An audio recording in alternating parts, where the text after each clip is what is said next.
All right, rock stars, ready for another lesson. Today we're going to be talking about fractions. Many different topics for fractions. We really didn't get into fractions, so that's why I'm trying to make a video. I'm going to be sending out brain pops, or maybe I've already sent them out. We're going to be watching some videos. We're going to do a Zoom chat with that. We're going to do a scavenger type Zoom chat with fractions. So let's have a little bit of background knowledge before we do that. All right. So a fraction has a number on the top and the bottom.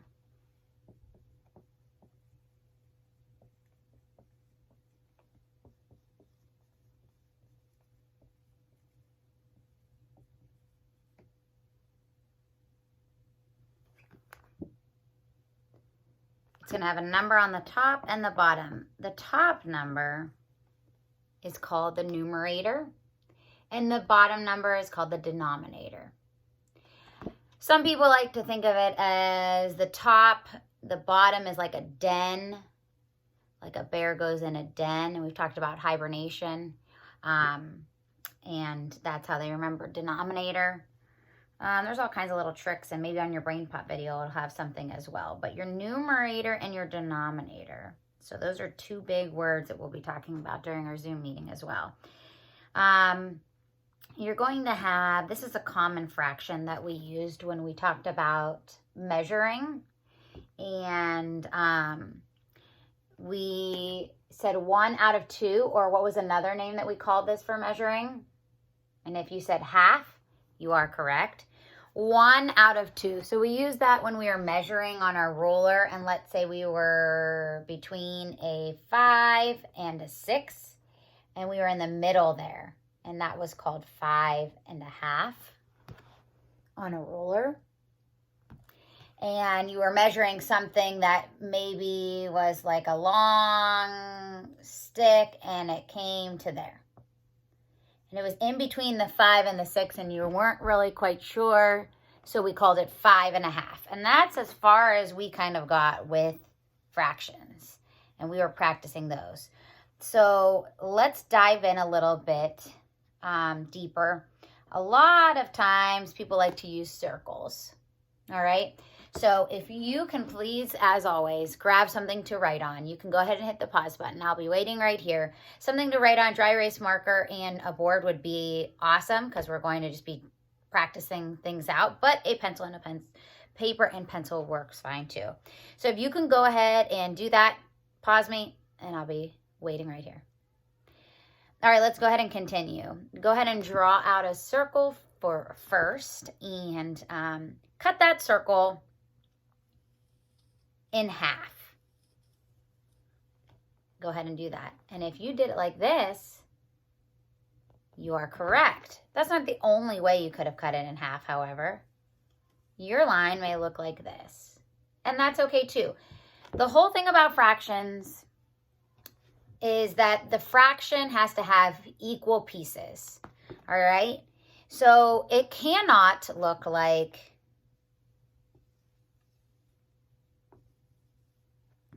this, because this piece is much larger than this piece. So that would not represent us being able to show fractions. All fractions are broken into pieces that are the same size. That's one important thing when we're talking about fractions. When you are making your fraction with your numerator and your denominator, I want you to go ahead and use your circle however you decide to cut it. If you put a diagonal in it as well, that's fine, as long as the two sides are equal. Go ahead and color half of the circle, or 1 out of 2 pieces. And I will go ahead and do the same. I'll do it for both my circle pieces. So if you colored it something like that, you are correct. And that fraction is 1/2, or like we call it sometimes, 1/2. All right. So with that fraction, it means the 1 means the number of shaded pieces, and then underneath it in the denominator spot is the total number of pieces. All right, so 1 is shaded and the total number of pieces are 2 different pieces. It's broken into 2 total pieces. All right, so let's go ahead and try again. Erase or find a new piece on your paper. And let's go ahead and stick with a circle. So if you need to draw a fresh circle, go ahead and try to cut your circle into fourths. So 4 equal pieces. And I'm going to draw mine a little bit larger this time.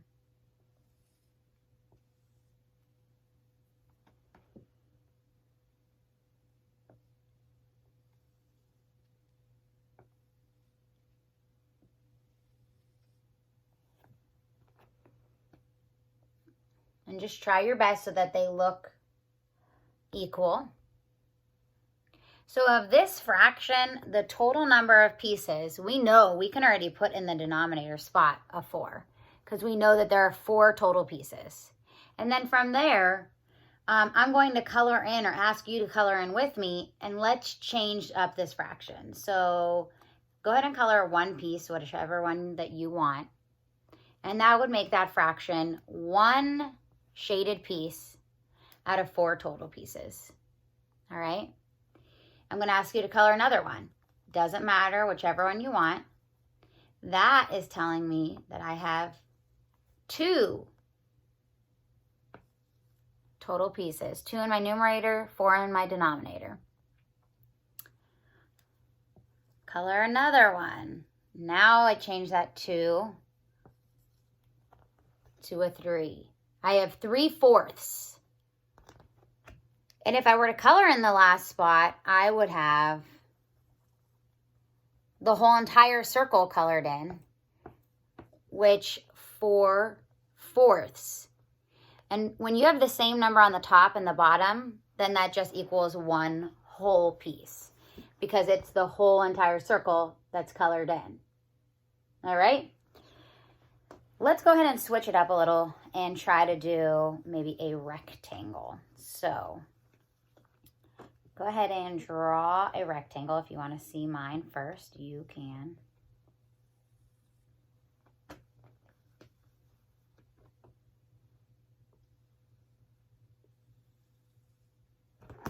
We know that a rectangle has 4 sides, that we have 2 long sides and 2 short sides.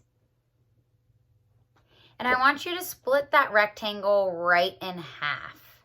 I think that's the easiest way. Now we're looking with 2 pieces. All right.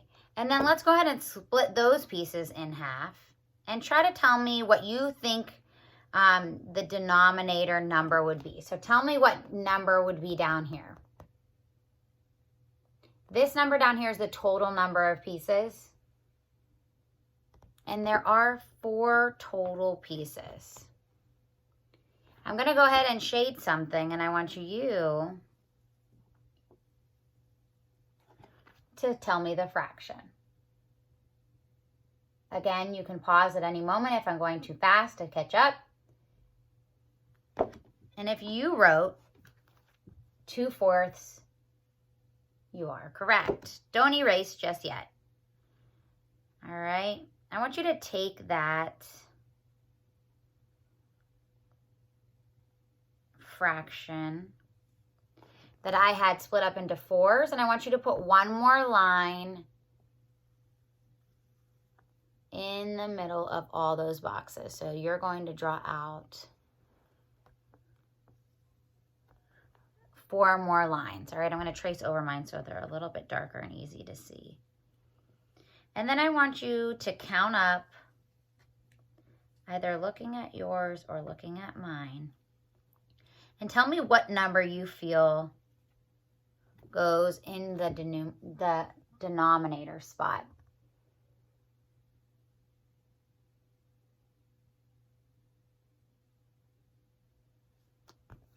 If you said 8, 1, 2, 3, 4, 5, 6, 7, 8, you are correct because that's the total number of pieces.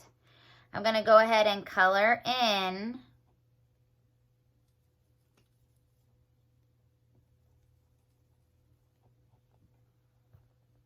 and I want you to write down that fraction that you see.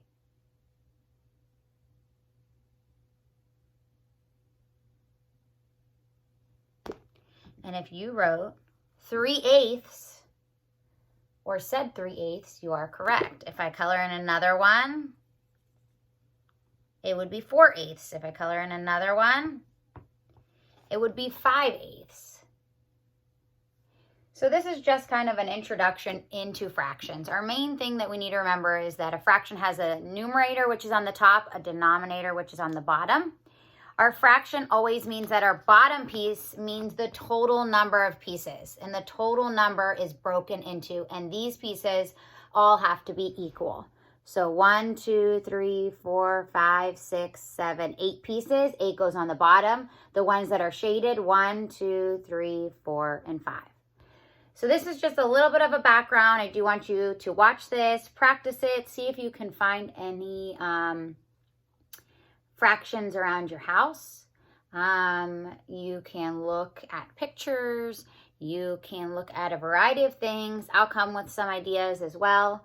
But I just want to review our fractions, our numerator, denominator, and how it has to be, I have to stress, equal parts.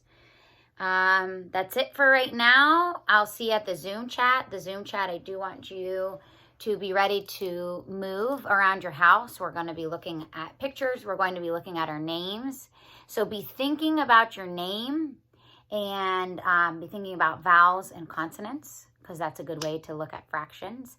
Who likes ice cream? I love ice cream. And thinking about scoops on a big ice cream bowl. What kind of scoops you would like on your ice cream bowl. So be ready to rock and roll about fractions. Thanks for joining me. And if you like my nails, they were personally brought to you by Alicia June, who painted them oh so nicely. So I know you were probably wondering who gave me that manicure set. All right, I miss you, love you. Mwah.